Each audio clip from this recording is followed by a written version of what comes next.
continuidade da série Religiões, vamos abordar neste terceiro episódio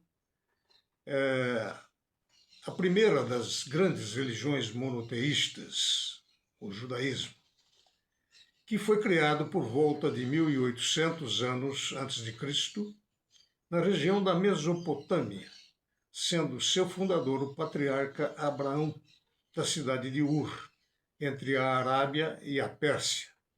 Abraão deixou a Mesopotâmia e migrou para Canaã, atual Israel. Primeira a cultuar um único Deus, é uma das mais antigas religiões abraâmicas, influenciando o cristianismo e o islamismo.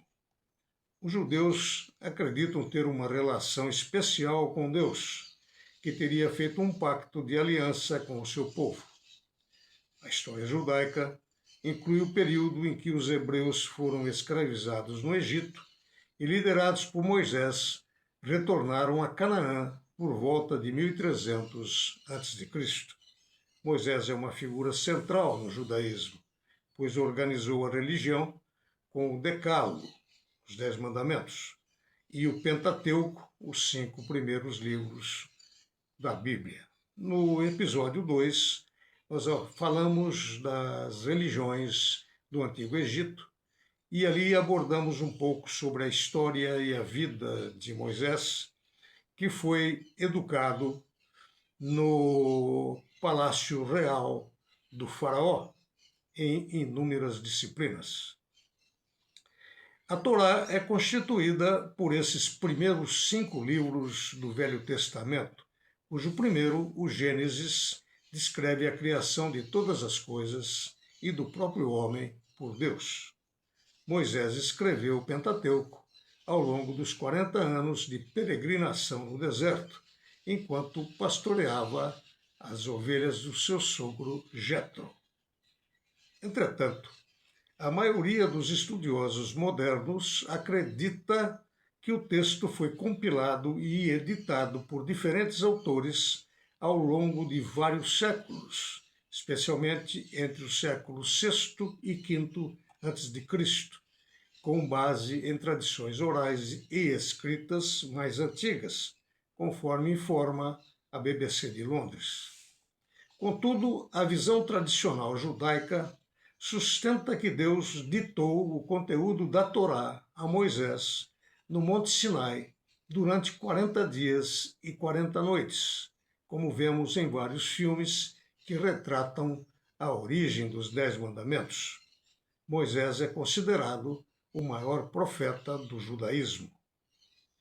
Como há inegáveis sinais de similitude entre a filosofia védica da Bhagavad Gita e o Gênesis, onde ambos os textos revelam a concepção da bipolaridade da natureza humana, como, por exemplo, as 2 árvores que havia no meio do Éden, fazendo lembrar esse caráter bipolar, a luta de Arjuna, o homem em evolução no poema cósmico da Bhagavad Gita, o primeiro ego para conquistar seu eu humano, e Adão, o homem potencial entre a batalha do sopro divino e o sibilo da serpente, na luta do eu superior e o ego inferior, bem como que as 2 palavras Adam, o Adi Arham, o primeiro ego, e Eva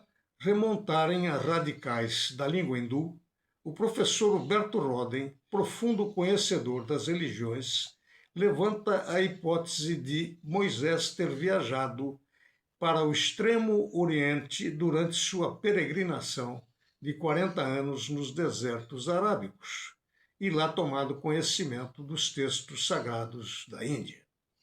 Contudo, a maioria dos estudiosos não vê evidência histórica desta possibilidade, ainda mais porque naquela época uma viagem dessas seria extremamente longa e perigosa e, portanto, improvável.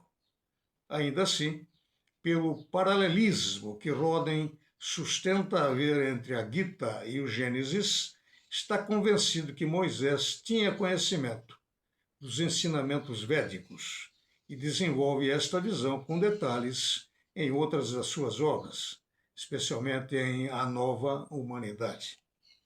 O Gênesis me sugere o processo que Einstein e outros gênios descobridores das verdades imutáveis do universo usavam para sua revelação, do qual já falamos também em outro episódio.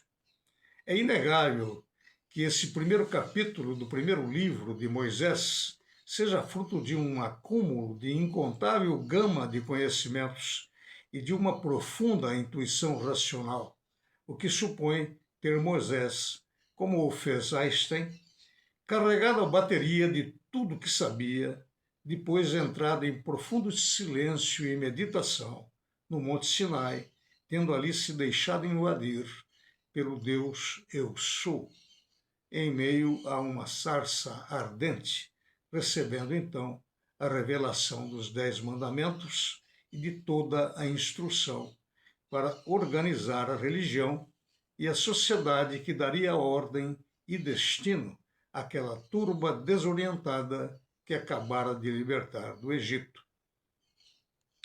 O Talmud judaico é a junção da Mishnah, compêndio escrito de leis e interpretações judaicas orais, e a Gemara, um comentário e análise rabínico daquela.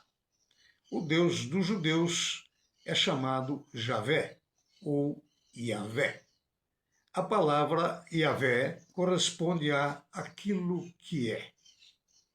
Para os judeus, o mundo foi criado por Deus a partir da escuridão primordial. Havia trevas sobre a face do abismo. Está em Gênesis capítulo 1, versículo 2.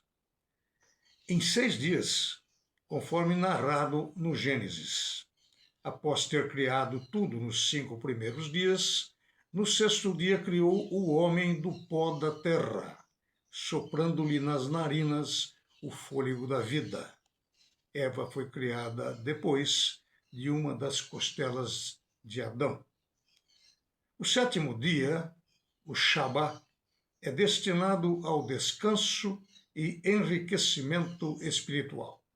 No misticismo judaico, a Torá é vista como a matriz do universo, sendo a forma pela qual Deus sustenta a criação contínua do mundo. O judaísmo não acredita em apenas uma única vida, mas sim em uma existência que continua após a morte do corpo físico. Embora a Torá não detalhe extensivamente a vida após a morte, a tradição judaica, especialmente a mística da Kabbalah, desenvolveu crenças sobre o que acontece com a alma, afirmando que o ser humano tem uma alma divina, que é eterna, e que após sua separação do corpo físico, com a morte, passa num lugar que os judeus chamam o mundo vindouro. Contudo, enfatiza a importância da vida atual, pois é nela que as ações de uma pessoa determinam sua recompensa futura. Após a morte, a alma é julgada por Deus, com base nas suas ações. As almas justas podem ir diretamente para o Gan Eden, ou céu, enquanto outras podem passar por um período de purificação num lugar chamado Gehinnom, que não é um inferno eterno. A reencarnação é uma crença presente no judaísmo místico Kabbalah, que se tornou amplamente aceita no judaísmo tradicional, e que é a ideia de que a alma pode reencarnar em outro corpo para completar a sua missão, corrigir os erros da vida anterior e alcançar a perfeição. Esse conceito é chamado Gilgul. Embora não seja um dogma central e explícito na Torá, é amplamente ensinado na tradição oral, na Kabbalah, e aceito pela maioria, tendo sido introduzido após o século VI no judaísmo.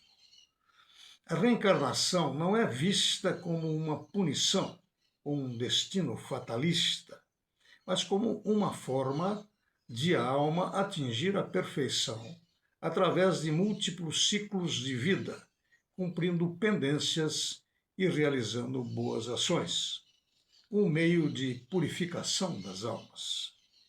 Em hebraico, Gilgul significa ciclo ou roda, e se refere à ideia de que a alma percorre ciclos de encarnações para cumprir seu propósito espiritual.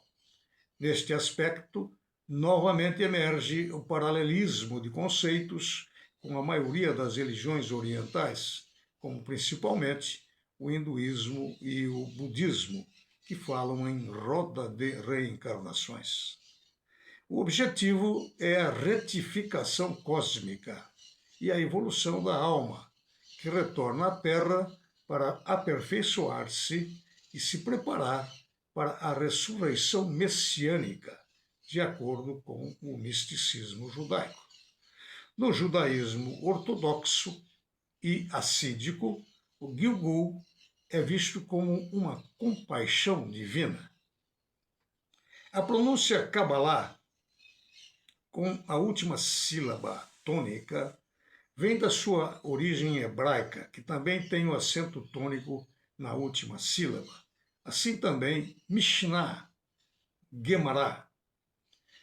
A adaptação fonética para o português mantém essa tonicidade, embora a grafia e a pronúncia sem acento agudo sejam comuns. Ouve-se falar muito em Cabala. O judaísmo também acredita na ressurreição dos mortos durante a era messiânica, quando a alma se reunirá novamente com um corpo físico. Não acredita num inferno eterno. Aceita firmemente o livre-arbítrio, a capacidade humana de fazer escolhas morais entre o certo e o errado. Essa convicção se baseia na Torá, onde Deus, através de Moisés, em seu quarto discurso, ordena: os céus e a terra tomo hoje por testemunhas contra ti, que te propus a vida e a morte, a bênção e a maldição. Escolhe, pois, a vida, para que vivas tu e a tua descendência. Está em Deuteronômio, capítulo 30, versículo 19, enfatizando a responsabilidade pessoal pelas ações. Quanto à predestinação, o judaísmo tem uma visão complexa sobre essa questão, enfatizando mais o livre-arbítrio, onde as ações individuais são cruciais. Embora a providência divina guie os eventos e o destino, a interação humana com a fé, como a oração e o arrependimento, podem alterar os caminhos e os resultados, especialmente para os justos. Quanto a Jesus, o judaísmo o reconhece como uma figura histórica importante, um professor da Torá, mas não o considera o Messias, filho de Deus, nem uma encarnação divina, pois o conceito judaico de Messias implica um futuro rei de Israel que trará paz mundial e redimirá o povo judeu. É uma religião não missionária, o que resulta num número de adeptos menor em comparação com outras religiões. Existem cerca de 15 a 17 milhões de judeus no mundo, sendo que a maioria vive em Israel e nos Estados Unidos. Cerca de 7 milhões e 100 mil em Israel, cuja população total é de cerca de 10 milhões, e 6 milhões e 300 mil nos Estados Unidos. A população judaica no Brasil é de cerca de 120 mil pessoas. Nos próximos episódios, falaremos das outras grandes religiões monoteístas, como o cristianismo e o islamismo.